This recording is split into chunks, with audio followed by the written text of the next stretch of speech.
myself briefly to the queue just to say the second testifier after our appearance requests really resonated with me tonight.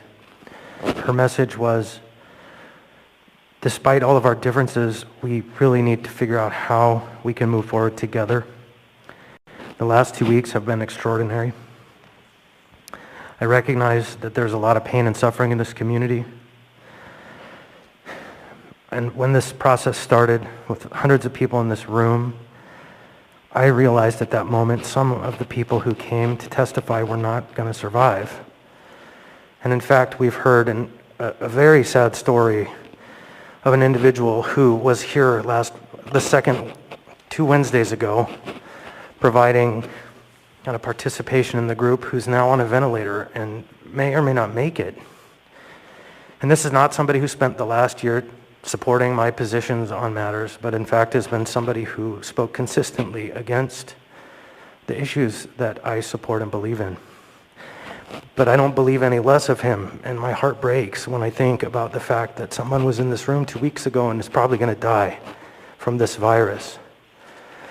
The enemy is not your neighbor. The enemy is not us. The enemy is this virus. And the answer to this problem is to fight this virus together. So I speak to 3 groups of people. For those of you who are tasked to enforce this, businesses, people who own and operate facilities in the community, many of you reached out and asked me to support this. You begged me to. To you, I say, I pray that this process is gentle for you. As members of the public who have stated clearly they're not going to comply, show up at your door and need your services. And to those who reached out to us and said you oppose this, who are operating businesses that are going to be tasked to enforce this, I pray that you are gentle in your enforcement and your willingness to do what needs to be done. For those of you who have long spoken about supporting this mask mandate, and there are many of you, I beg you to be gentle with your neighbors when you see them not wearing masks, because you don't know the footsteps they're walking in. You just don't know. Chair, I have a point of order. No, not yet. This is my time. For those who intend not to comply, I ask you Well, if you're talking about my friend, we have a problem, Chair. Because you are absolutely You are out of order. And?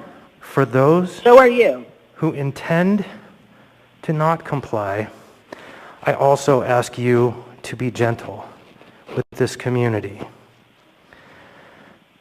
My message to us all is that we are a community and that we will get through this. And with that, members may proceed to vote. This vote will be a roll call. Absolutely insane you thinking to wish somebody dead, and he's not on an intubator. You have no idea what you're talking about. You're a disgrace as a public official. You are out of order, and I hope he recovers. And you're a liar. So we will now proceed to a vote. It will be a roll call vote, and I will call the roll. Mr. Weddleton, how do you vote? Yes. Mrs. Allard, how do you vote? No, and I'm really glad Mr. Constant decides to use somebody's situation against them. Mr. How Peterson, irresponsible. how do You're you disgusting. vote? You are absolutely disgusting. Mr. Peterson, how do you vote? Yes.